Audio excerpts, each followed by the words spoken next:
Moi, c'est Yanis Ben Brahim. J'ai fréquenté l'ISCOM durant l'année 2019 pour le Master 2 Communication et création digitale. Et actuellement, je travaille chez Éducation internationale, donc au Québec. Je suis basé à Montréal.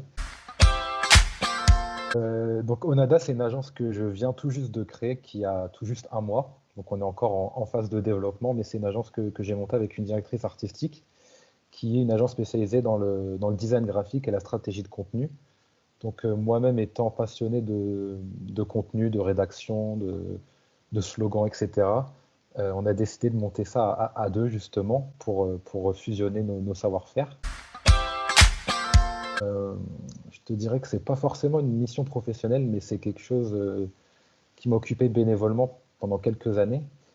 Lorsque j'habitais à Courbevoie, en région parisienne, j'ai été durant 3 années, il me semble, bénévole au sein de mon club de basket à Courbevoie. Et j'ai pu m'occuper de l'organisation du Téléthon. Et, moi, j'avais voulu justement organiser quelque chose qui marque les esprits. Donc à l'époque, j'avais un coéquipier qui avait pas mal comment dire, de structures gonflables, du baby-foot géant. Donc il m'a prêté tout ça. On a pu ramener tout ça dans le gymnase et ça a été une très belle fête. Et ça a été très marquant pour moi, une très belle réussite. On a pu réunir 3 fois plus de dons que durant l'année précédente.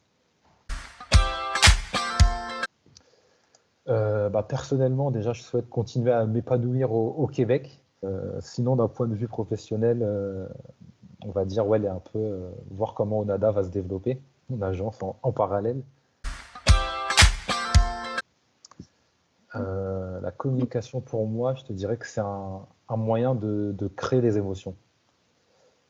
Donc, créer des émotions, la communication, elle peut passer par l'image, par les mots, euh, par la musique, euh, parfois par ces trois éléments en même temps. Et le tout, c'est destiné, selon moi, à susciter des émotions.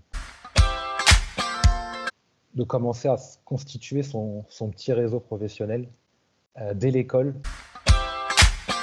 L'ISCOM, ça m'a permis aussi de bousculer un peu mon train-train des études. C'est vrai que j'avais une certaine routine dans mon ancienne école. Je dirais aussi aux différents étudiants de l'ISCOM d'oser justement entreprendre, oser aller de l'avant, oser commencer à postuler, à préparer aussi l'insertion sur le marché du travail.